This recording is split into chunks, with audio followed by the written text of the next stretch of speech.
So in this session, we will take a government view of what really moves outcomes, focusing on two chapters. Chapter 1 is effective government policies.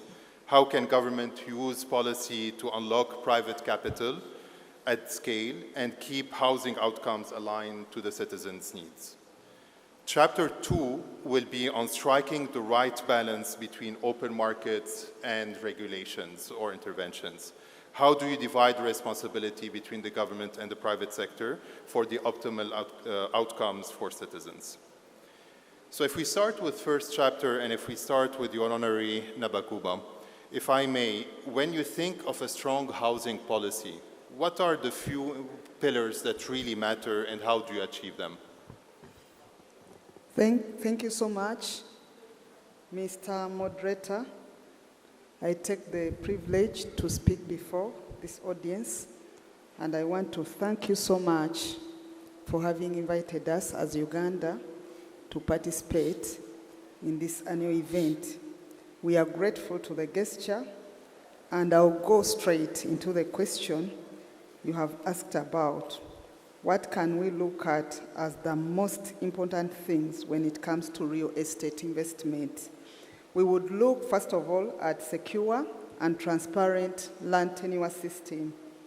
A real estate market without certainty of land rights is inherently risky for all investors and socially corrosive for communities. In Uganda, we continue to strengthen what we call the land administration and tenure security through comprehensive reforms and policies that have been done. We are digitizing our land records, but also we are registering the land rights to enable people get what we call formal documentation of what belongs to them. And through the ministry program, which is called SLAC, that is Systematic Land Adjudication and Certification, we have been in position to make documents for people who never had legal documents showing ownership. Most of our land in Uganda is customary, and customary land had no documentation. Of course, by giving documents, we are building investors' confidence, but also creating a sense of ownership to the Ugandans who would be in position to use their land to productive means. These measures have helped to reduce land disputes and conflicts, but also eliminate ambiguity over ownership and make land usable as productive collateral for financing. Securing land rights not only protects households and investors alike, but also enhances social stability by reducing conflicts over land, a prerequisite for long-term planning and investment. Then another item that we'd look at is transparent and accountable governance, which helps to build trust. When we talk about transparency and accountability, they are central in elevating Uganda's real estate market from the informal practices to a globally competitive and acceptable practice. Investors need to trust that regulations are clear, fairly applied, but also backed by accountable institutions. Our government has made deliberate efforts to systemize transparency, but also service standards across land, housing, and urban sector.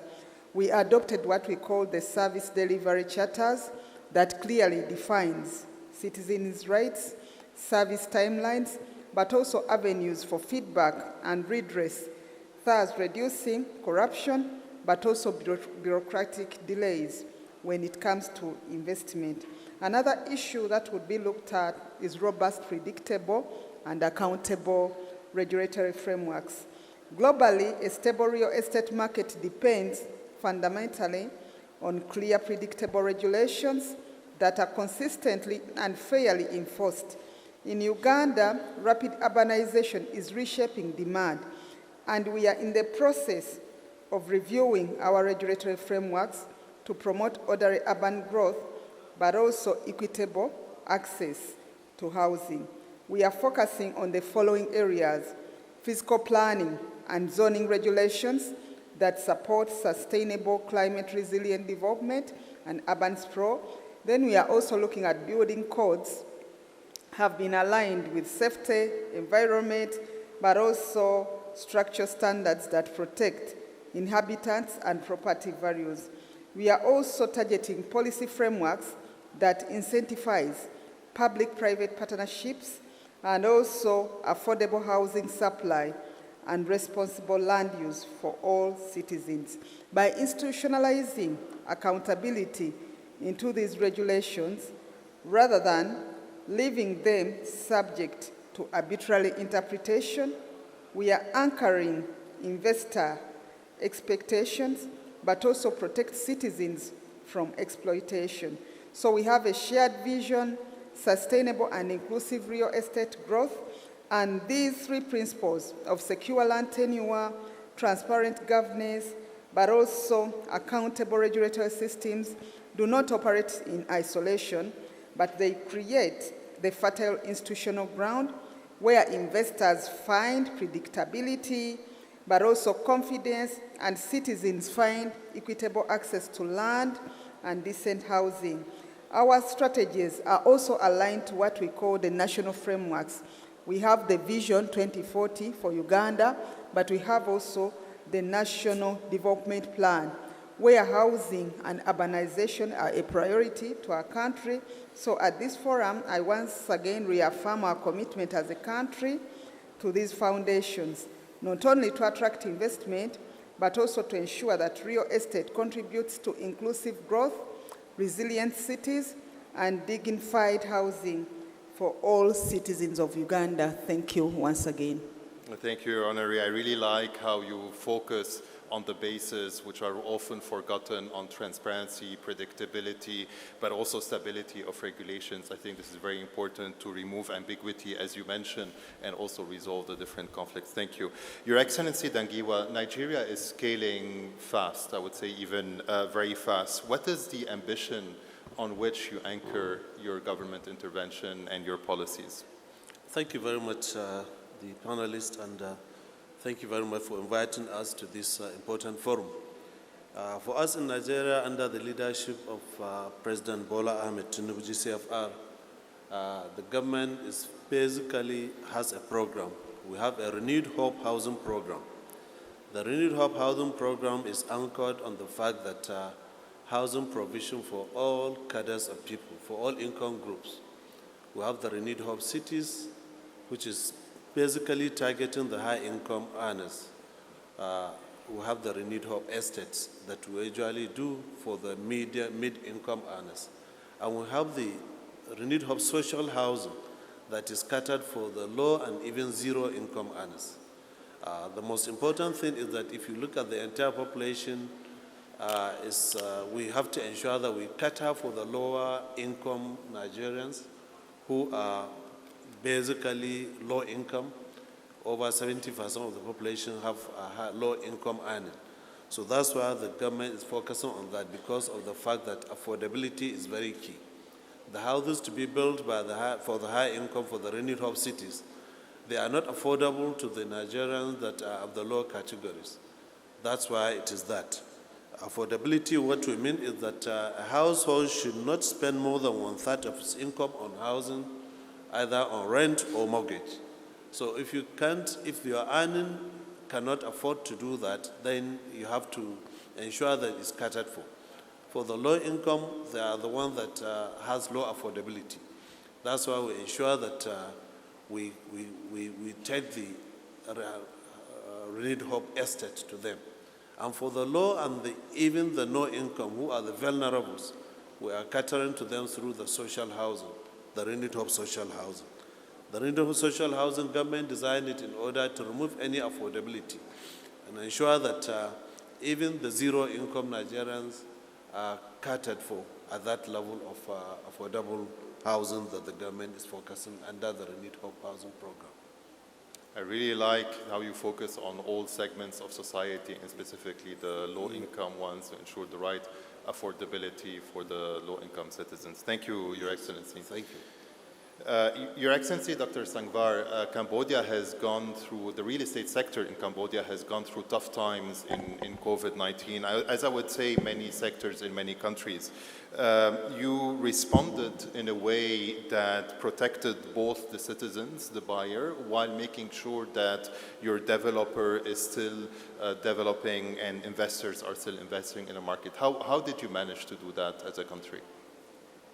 Thank you for your questions. You know, there is a big transition in Cambodia in 2023 because the elder decided to hand over to the younger generation in leadership. But policy in reality is the same. We keep fighting for the development of the Kingdom of Cambodia. But you know, through the COVID crisis and the recent economy slowdowns, some project has faced the issue. The Cambodian government has always considered itself not just a policy maker and regulator, but especially as partner. We have the annual government private sector forum at the CDC, the Council for the Development of Cambodia. We work very closely with the Association of the Constructor of Cambodia and the Association of the Housing Development of Cambodia as well. During the crisis, many projects, a few projects, not many, but some of the projects has faced the problem. So we have to on the recommendation of the Minister of Lands, the government had decided to set up a special committee to deal with it by avoiding to send everything to the judiciary. So we try the win-win solution. We try to protect the consumer, especially the buyer, and the developer as well. Not trying to go to the liquidation, the very long and time-consuming liquidation procedure. In doing that, we invite different involved stakeholders to join in the negotiation table, and then we try to find a win-win solution. So the idea is that the government has to lose first. So some of the project we have to decided the exemption of the duty, the stamp duty, and some administrative fee for the developers so that they can reduce the cost of the project and then can continue smoothly. And around nearly now 200 projects of the housing project. We have completed around 100, so that the people can, the buyer can get the land title, and then some project, the construction continue, etc. In such a way, everybody win. Thank you. Thank you, Your Excellency. I think you mentioned in your own words that the government should not be a regulator and a policy maker only, but also a partner with the private sector. I think this is a great way to close chapter 1 on government policies and move to the second chapter on the role of government with private sector, when to intervene and when to intervene. Your Excellency Dangiwa, if I can come back to you, how do you decide where government should step directly on housing delivery? Specifically, you mentioned the low-income cohort or segments in the population. Who do you prioritize first, and where do you expect the private sector to come in versus the government? Well, government has to step in where market will not naturally deliver, especially for the low-income Nigerians. That's why, for the renewed hope estate, the government is funding the construction of the estates in all the state capitals of the Federation for the medium income earners to purchase based on their own affordability. And even at that, the government tried to segregate it into three. They designed the houses to be 1, 2, and 3 bedrooms. The 1 bedroom can be converted into a 2 bedroom as your family increases or as your income increases. The 2 bedroom can also become 3 bedrooms by adding 2 walls on the walls and then when the family increases. For the other area where the government intervened is the social housing. But where the government has to, this is where the government stepped in, where the market will not naturally deliver. But where there is a good market for them, that is at the cities, renewed hope cities, government usually provide an enabling environment for investors to come and build estates, cities, terraces, duplexes, houses, townhouses for Nigerians to buy from.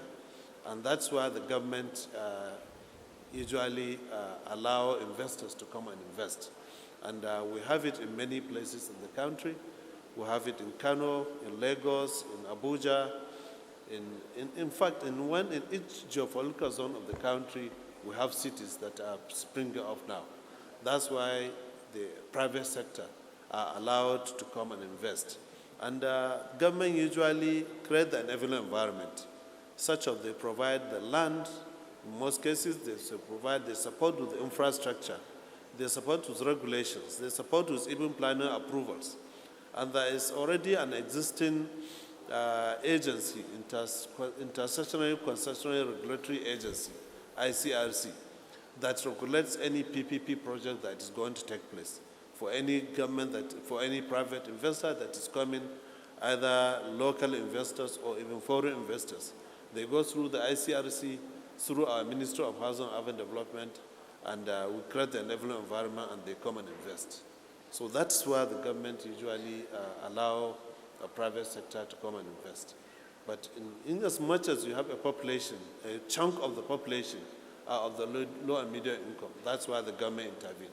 But where government doesn't need to intervene is where the market can take place and people can build, and then they can sell their houses, recoup their investment, and repatriate their investment if they wish. I think that's a good learning to understand where the government should intervene, but probably more importantly, where it should not intervene. Yes. And then how to intervene in the value chain. Thank you, Yes. Your Excellency. Yes. Your Excellency, Dr. Sangvar, if I can come back to you. In an earlier conversation, we talked a lot about quality of life and the importance of quality of life in Cambodia, especially versus history. What is the government doing to increasing livability, and what are the levers you're using to achieve that ambition? Yes, thank you. The homelessness is not an issue in our country, thanks to the climate and the culture of our countries. It means that anybody can live anywhere they want. This is perhaps the reason why we create the Ministry of Housing quite late, just in 2014. So within the Ministry of Lands, we established the General Department of Housing to do the housing work. And the government issued the national policy on housing in 2014 in a way that we think we try to improve the house rather than to build more house, because many people has the house, and then only in some urban area the people come from the rural area, they try to find the place to live for their works. So the idea is that we are trying to improve the quality of life for the general populations. So the policy of the government is to help to provide a better home for them. So that I told you, we try to convert house to home by providing not only the new design of the house, but to provide the basic infrastructure such as water, sanitation, electricity, and all the needed services to those houses once we build for the people. In doing this, we are creating the housing fund of Cambodia, and the draft is on the negotiation with the Ministry of Economies and will be proposed to the government very soon this year.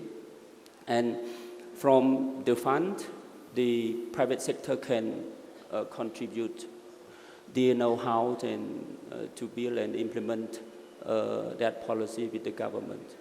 And in 2021, Cambodia has adopted the law on the PPP, where the government can will appeal to the private sector to join in the infrastructure and social housing project, etc., etc.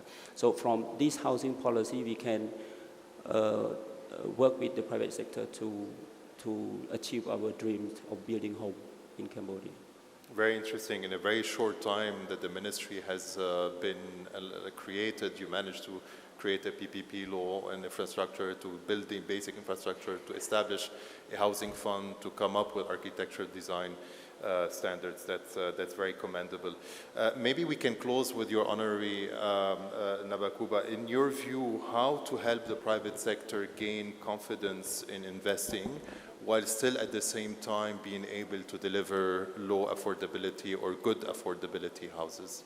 Thank you so much. When it comes to private sector, I would give an example of Uganda. In Uganda, when you look at the housing sector, it is private sector driven. His Excellency, the President, has been so passionate on the involvement of private sector into the housing sector. Of course, what they are investing in right now, they are looking at houses within the cities.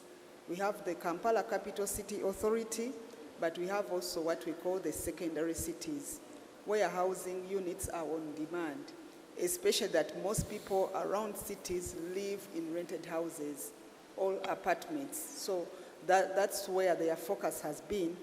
And when we are trying to look at building confidence, what we are trying to do is to see how can we lower the cost of doing business for a private person.